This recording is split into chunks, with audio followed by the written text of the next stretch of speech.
पहलगाम को आप भूले तो नहीं हैं? 22 अप्रैल 2025 को पहलगाम में जो हुआ वो मानवता का खून था। वहाँ के पर्यटकों को उनका धर्म पूछकर मारा गया। उनकी पत्नियों, उनके घर की महिलाओं के सामने उनको मारा गया। 26 लोगों को मारा गया, जिसमें 24 हिंदू थे। और ये 26 लोग क्या करने गए थे? प्रधानमंत्री नरेंद्र मोदी का के आह्वान पर कश्मीर की घाटी में हिंदू गए। प्रधानमंत्री नरेंद्र मोदी ने आह्वान किया कि डेस्टिनेशन वेडिंग के लिए जो आप लोग इधर-उधर जाते हैं, कश्मीर जाइए। कश्मीर के युवाओं को रोजगार मिलेगा। हिंदू उसके लिए जा रहे थे। प्रधानमंत्री जी कह रहे थे कि कहीं विदेश घूमने जाते हैं उससे अच्छा कश्मीर जाइए। वहाँ का पर्यटन बढ़ेगा, वहाँ रोजगार मिलेगा। प्रधानमंत्री के आह्वान पर मार्केटिंग की गई। मास्टर ब्लास्टर सचिन तेंदुलकर तक कश्मीर की घाटी में घूमते हुए वीडियो डाली। हिंदू उत्साहित हुआ। हिंदू सत्ता, पॉलिटिकल पार्टी और ये जो आइकन लोग हैं, उनके पीछे चलने वाली एकमात्र प्रजाति, वरना ईसाई, इस्लाम को मानने वाले व्यक्तिवादिता में कम जीते हैं। उनके लिए व्यक्तिवादिता उनका पैगंबर, उनका यीशु है।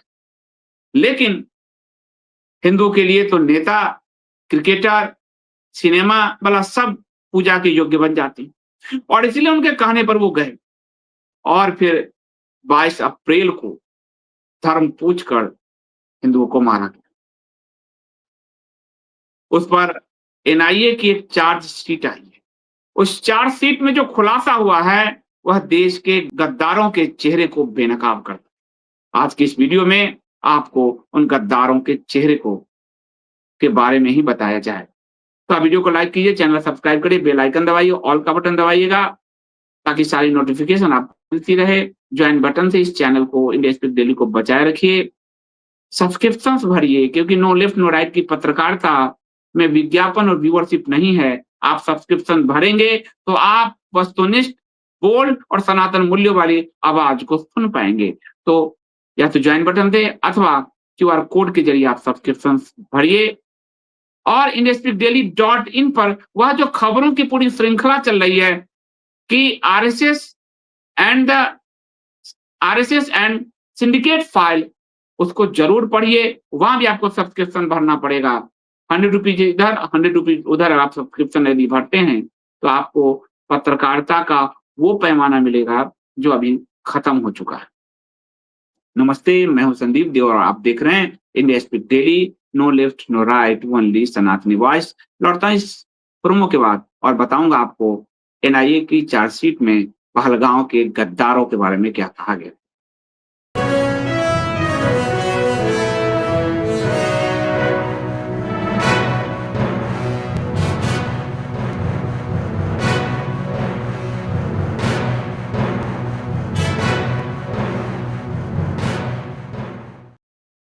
ये रिपोर्ट पूरी तरह से आज तक की एक्सक्लूसिव रिपोर्ट है। आज तक पर अरविंद ओझा ने इस रिपोर्ट को किया है और एक्सक्लूसिव किया है। और ये उनके हाथ ही एनआईए जो राष्ट्रीय जांच एजेंसी है, उनकी चार्जशीट उनके हाथ ही लगी है। इस एक्सक्लूसिव चार्जशीट में चौंकाने वाला खुलासा हुआ है कि घाटी में पर्यटकों के पैसे पर अपना पेट पालने वाले 2 स्थानीय गाइड परवेज और बशीर अहमद ने गद्दारी की। ये दोनों मुस्लिम हैं। पर्यटन, मोदी के कहने पर हिंदू पर्यटन करने कश्मीर गए। कश्मीर को अपने पैसे से सींचा, उसको मजबूत बनाया, लेकिन वो भूल गए कि इस्लाम और खासकर जो कट्टर इस्लाम है, वो भूखे मर जाएगा लेकिन अपने मजहब को नहीं छोड़ेगा। और बशीर और परवेज ने अपने मजहब के लिए इन लोगों को बलि का बकरा। चार्जशीट कहती है कि परवेज और बशीर चाहते तो इन 26 लोगों की जान बचाई जा सकती थी, लेकिन उनकी खामोशी और आतंकियों को दी गई लोकल मदद ने कश्मीर के इतिहास के सबसे बड़े आतंकी हमलों में की स्क्रिप्ट लिख दी।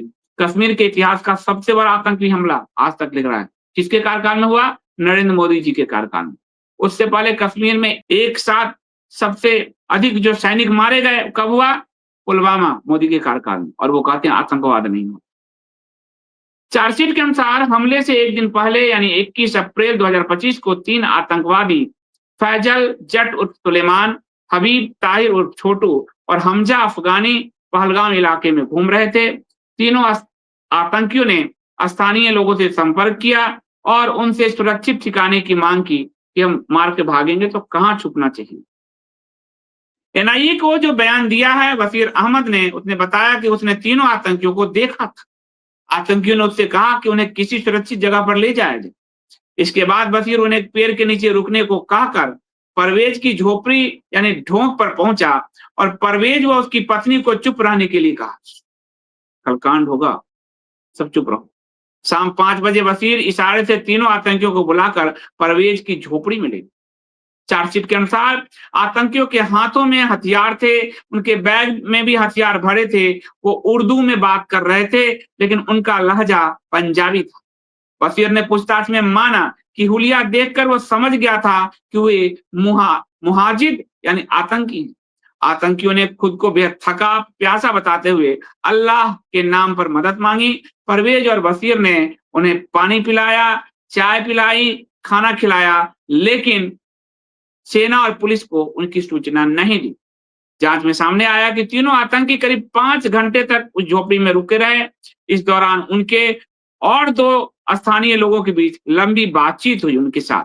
आतंकियों ने अमरनाथ यात्रा, पहलगाम में सुरक्षा बलों के कैंप, फोर्सेज की मूवमेंट और इलाके में सुरक्षा व्यवस्था से जुड़ी हुई सारी जानकारी जुटाई। एनआईए का कहना है कि परवेज और बशीर को इस बात का पूरा अंदाजा था कि वो आतंकियों की मदद कर रहे हैं। हमले से चंद घंटे पहले भी ये आतंकवादी देखे गए थे। रात करीब 10 बजे जब आतंकवादी वहां से निकलने लगे तो परवेज और बशीर ने उनके लिए 10 रोटियां और सब्जी पैक करके दी। ये इस्लामी कट्टरपंथी इस्लामी परवेज और बशीर, जिनका पेट हिंदुओं के पर्यटन से पलता था, उन्होंने हिंदुओं को मारने के लिए आतंकवादियों को अपने घर में पनाह दिया, पानी पिलाई, चाय पिलाई, खाना खिलाया, 10 रोटी दिया, सारा मूवमेंट बताया। ये इतने बड़े गद्दार हुए। इस कट्टरपंथी इस्लाम के जो गद्दारी जो इस कौम में जो गद्दारी है, वो गद्दारी का प्रत्यक्ष सबूत बन गया परवेज और बशीर।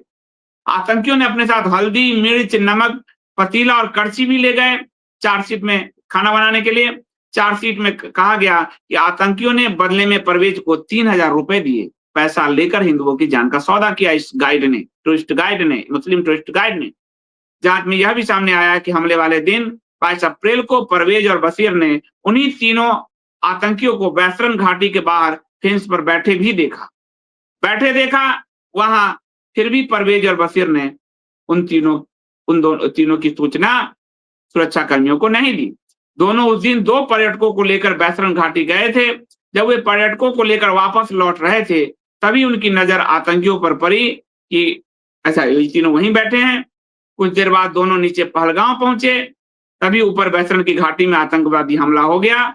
हमले के बाद दोनों स्थानीय मुसलमान चुपचाप अंडरग्राउंड हो गए।